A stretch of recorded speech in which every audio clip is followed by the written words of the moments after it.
जय सिया राम, हर हर महादेव, राधे राधे। जो भी दर्शक हमारे YouTube चैनल सितारे आपके नौ से जुड़े हुए हैं, आप सभी का स्वागत है हमारे YouTube चैनल में। आज बहुत ही रोचक जानकारी मैं आपको बताने आया हूं। रोजगार, व्यवसाय एवं सरकारी सेवा। आज के समय में मेरे पास अधिकतर जन्म कुंडली आती है और प्रश्न होता है कि गुरुजी, मैं किस क्षेत्र में कार्य करूं? क्या मुझे व्यापार करना चाहिए, या मुझे प्राइवेट नौकरी करनी चाहिए, या मुझे सरकारी नौकरी की तैयारी करनी चाहिए?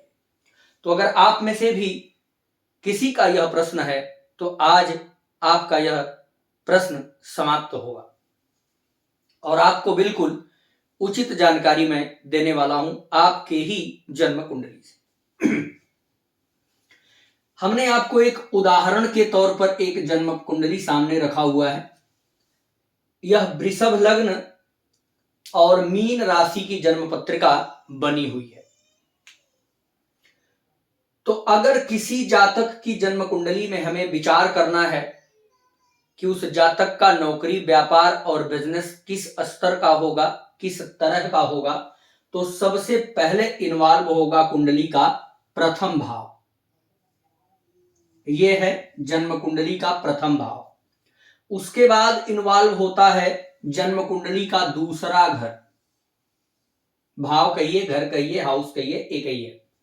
इसके बाद इन्वॉल्व होगा जन्म कुंडली का छठा घर।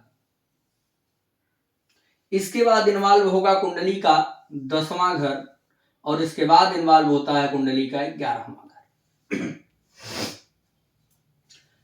इन 5 घरों को हम स्पेशल रूप से देखते हैं। किसके लिए? नौकरी, व्यापार और बिजनेस के।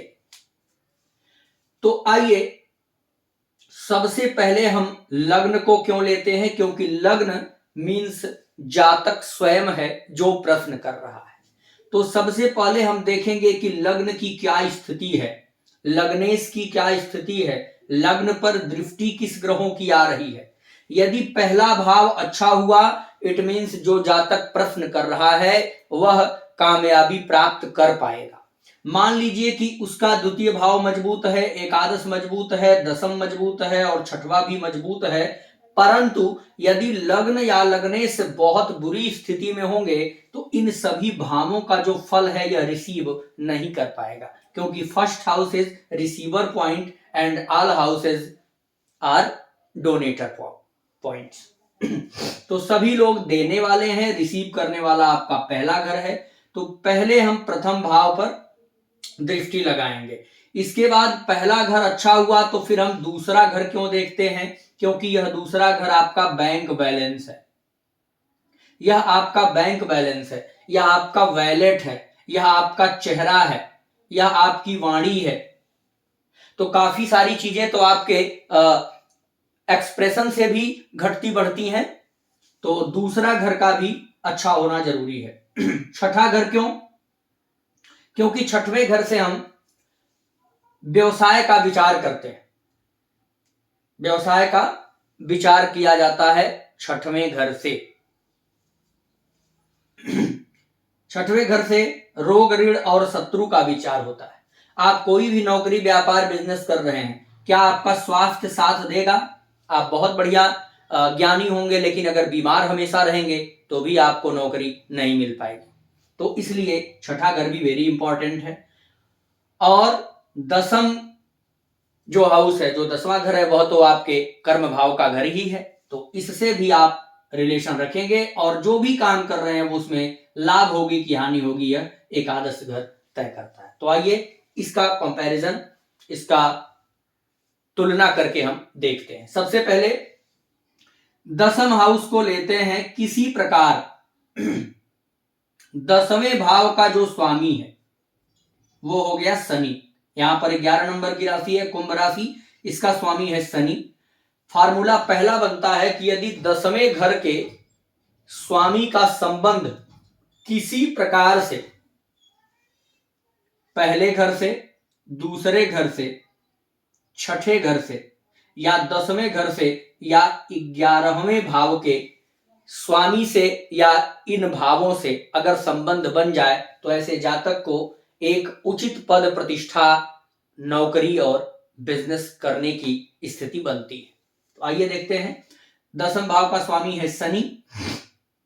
शनि का सीधे संबंध बन गया प्रथम भाव के स्वामी से, दृष्टि संबंध बन रहा है। तो ऐसी स्थिति में पहला फार्मूला इस कुंडली में लग रहा है कि जीवन में इनको अच्छी पद प्रतिष्ठा मिलने वाली है, तरक्की मिलेगी, उन्नति होगी। दूसरा फार्मूला लगता है कुंडली के सूर्य का संबंध 2, 6, 10, 11 भाव से, 2, 6, 10, 11 भाव से या इन भावों के स्वामी से अगर संबंध बन जाए तो भी जातक को काफी अच्छा रोजगार, बिजनेस मिलता है। अब यहां सूर्य को देखिए, सूर्य बैठा है किस राशि में? मेष राशि में। हमको देखना क्या है? नियम है कि 2, 6, 10, 11 भाव से सूर्य का संबंध हो। तो ठीक सीधा देखिए, यहां दृष्टि संबंध बना 6वें घर पे, 1, 2, 3, 4, 5, 6, 7, 7वीं दृष्टि सूर्य की यहां 6वें घर पर आ रही है, यानी सूर्य का 6ठे भाव से संबंध बन गया, दृष्टि संबंध बना। तो ऐसी स्थिति में दूसरा फार्मूला भी इस कुंडली में लागू हो रहा है। सेम फार्मूला आप अपने कुंडली में भी बिठा सकते हैं। सूर्य चंद्र का एक दूसरे से दृष्टि में अथवा संबंध में होना, या तो कुंडली में सूर्य चंद्रमा आमने सामने हो जाए, या एक दूसरे के राशि परिवर्तन में आ जाए, या एक दूसरे के नक्षत्र में बैठे हों, या एक दूसरे के नवम पंचम के संबंध में हो, तो भी काफी अच्छा योग उस जन्म कुंडली में रोजगार और नौकरी के लिए बनता है। अगला फार्मूला है बुध जन्म कुंडली में कहीं भी बैठा, अगर वो अकेला है तो भी यह बिजनेस, व्यापार, नौकरी के लिए काफी अच्छा योग बनता है। और अशुभ प्रभाव से दूर हो, यानी किसी पाप ग्रहों की दृष्टि में ना हो, नीच का ना हो, अस्त ना हो, क्रूर ग्रहों के अधिक प्रभाव में न हो, पाप कर्तरी में न हो।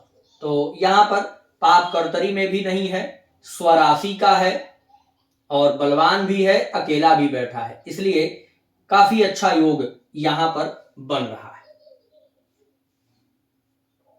बुध का भी प्रभाव इसमें ठीक है। अब अगला एक योग बनता है कुंडली में अगर शनि से आगे राहु बैठा हो, जैसे कि शनि मान लीजिए यहां 4थे घर में है और राहु 6वें घर में है, ये उदाहरण ले रहा हूं। शनि से आगे राहु बैठा हो और इन दोनों के बीच में कोई ग्रह न हो, आप देखिएगा 4थे में शनि और 6वें में राहु और ये 5वां घर खाली, इन दोनों के बीच कोई ग्रह न हो, तो ऐसे जातक को रोजगार या नौकरी 35 वर्ष के बाद ही मिलती है। 35 वर्ष तक इधर उधर भटकना ही पड़ता है। तो ये जो फार्मूला हमने बताया, ये फार्मूला अगर आपके कुंडली में लग रहा है तो आपको नौकरी, व्यापार, बिजनेस में अच्छी सफलता मिलेगी, जीवन में नाम मिलेगा, शोहरत मिलेगी, लग्जरियस लाइफ मिलेगी। सरकारी नौकरी की अगर हम बात कर लें तो सरकारी नौकरी का सबसे बड़ा कारक ग्रह है सूर्य। तो सूर्य का दूसरे, 6वें, 10वें और 11वें भाव से संबंध बन जाए, या सूर्य कुंडली के केंद्र में अच्छी स्थिति में बैठ जाए, या 10वें घर में स्वयं सूर्य हो, और वहीं गुरु के दृष्टि में यदि सूर्य आता है तो सरकारी नौकरी के चांसेस काफी हद तक अच्छे बन जाते हैं। परंतु अगर इसमें से कोई एक फार्मूला आपके चार्ट पर लग रहा है तो आपको रोजगार, व्यवसाय, सरकारी सेवा या प्राइवेट नौकरी में भी अच्छी स्थिति मिलने वाली है, यानी सब मिला जुला करके धन से संबंधित समस्या नहीं रहेगी। आप किसी प्रकार की जानकारी चाहते हैं तो हमारा नंबर नोट करिए 7310113939।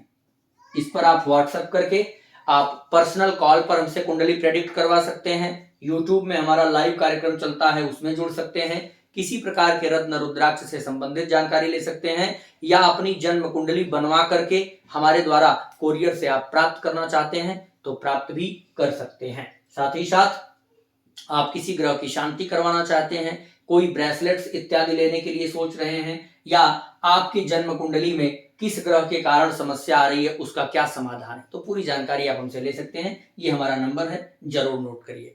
जय श्री राम।